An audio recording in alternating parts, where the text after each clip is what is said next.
listening to On the Couch with Carly. Carly's Couch is a safe space to talk. I'm a psychologist, but I'm not your pipe-smoking, tweed-wearing stereotype. Hello, for this micro episode, I'm talking about play. So I believe that adults need to include play in their life.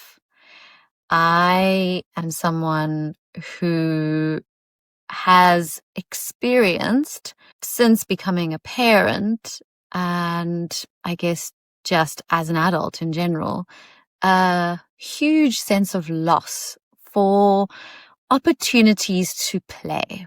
And I remember having this insight when it was COVID and we were in lockdown and we were spending so much time indoors, and there was such a limit on our freedom that one of the things that was causing our sense of depression we had kind of culturally was not just because we were feeling sad or scared or, worried, but that we just weren't enjoying ourselves enough. We weren't having enough joyful communal experiences. So it is something that I have intended to do for a while. I really want to create these weekends away, these play escapes.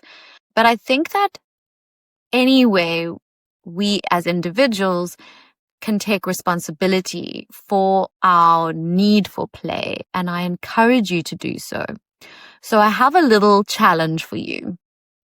You may be someone who has a decent amount of play in your life, or you are aware that you are lacking play. If you are in the latter camp, I would suggest that you sit down tonight with your partner, or if you're alone, on your own, and play with the idea of play. Fantasize about play. So I'm going to ask you to start by thinking about, since the beginning of your life, we're thinking childhood, adolescence, early 20s, what did you do for play? In the beginning of our lives, play comes very naturally to us. Children play as a way of learning. We're encouraged to play, and play can take up many forms. So it could be something that involves construction, like building, Lego, blocks, etc. Or it could be imaginative play, where you create fantasy characters, or you imagine yourself as a particular character. You do a role play of sorts. And then that's how we start out. Then we start to play with one another. So we involve others in our fantasy. We play games that involve our bodies, hopscotch and, swing rope and all of those sort of things, jumping rope and all those sort of things, jungle gyms and, running games like catch and dodgeball and all those sort of things. And then as we get into formal school, we kind of include things like sports. So we'll do, a range of sporting activities, and this will be our playtime as well. And then as we get older, we start to involve social activities as play. So things like hanging out with your friends and going to the movies and going to the beach and hanging out. And teenagers often start partying. You'll do things like dancing or, smoking cigarettes and drinking alcohol. All those sort of things in a way are still a play space. They're not work. They're not functional. They're there just to enjoy and to find, interests that you have that are separate from your work or your obligations to yourself or your community.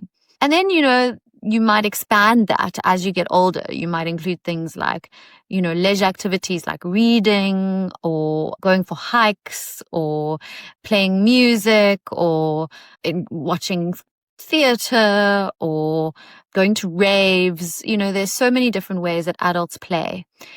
I want you to think about what are the things that worked for you, because not everything works for everyone. I can tell you for a fact that ball sports, it's not my cup of tea. I don't get excited about playing ball sports. I don't consider that one of my playful activities because I'm just not so inclined. but I have other things that I do that I enjoy. So what are your things? What are the things that make you excited about? What are the things that get your heart racing? What are the things that make you want to like reach for? You know, I really do believe that play has a lot to do with our desire, with connecting to our wants, the part of us that just wants, that is about feeding oneself, not just in terms of getting our basic needs met, but things that are like superfluous, maybe. But I think in a way that's what COVID taught us, is that it's not just about getting our basic needs met. We can get our basic needs met and it doesn't fulfill us. We need something more than that. So what are the things for you that really turn you on, that really get you excited, that really make you feel yourself, that challenge you maybe a little bit, that feel a little bit uncomfortable, but just enough that, you know, that you still want to do it? And what do you feel you do that you still do in your life that is play? What do you miss the most? Like, what is the thing that if you could, I don't know, wave a magic wand and not be an adult, or not have to pay your bills, or not have to be responsible to the people you're responsible to, what would you do with your time? And spend some time fantasizing about that. Like, it really matters to think about these things and give your brain the chance of like going over it. Let your mind really kind of like enter into that fantasy where you're actually thinking about and imagining yourself doing that thing, because even just thinking about it is probably quite activating for our bodies and good for us. And then maybe after you've thought about all the various things that you've done in your life and all the things that you miss the most, what of that can you sort of glean from that to say, okay, this aspect of the thing that I miss the most, I could still do. What could I still fit into my daily routine? What could I still fit into my weekly schedule? What could I still fit into my monthly calendar? How could I offer myself this feeling that I get from this play activity while still being a responsible adult? Because I really do believe we have to allow ourselves to step away from the roles and responsibilities of adults and find that joyful, childlike quality that exists in play. And if you're a parent right now and you're thinking, yeah, right, that's great, I don't have any time, all I do is look after children, and then when I'm done with that, I'm so dead tired, all I can do is basically doom scroll and go to sleep, I would say to you, I 100% understand that. I have been there and I am there most of the time. It's not a all or nothing thing. So we can't maybe have the kind of play that we had when we were child free, but as adults and as parents, we owe it to our children and we owe it to ourselves to carve out space and time to give to ourselves what we need, including following our wants and desires and playing and exploring in a way that offers us access to those parts of ourselves that are not responsible and are not, being in service of others' needs. It's so important to step away from those roles and responsibilities once in a while. And you come back better, you come back stronger, and you come back more fulfilled so that you can give more to the people in your lives. And so I really believe as a parent, it is actually our responsibility to offer this to ourselves so that we can be the kinds of parents we want to be for our children. Enjoy this play space, and I'll speak to you soon. Bye. Thank you so much for listening to On the Couch with Carly. If something in this episode resonated with you or made you feel less alone, that means the world to me. You can find us on Apple Podcasts, Spotify, and now in video format on YouTube.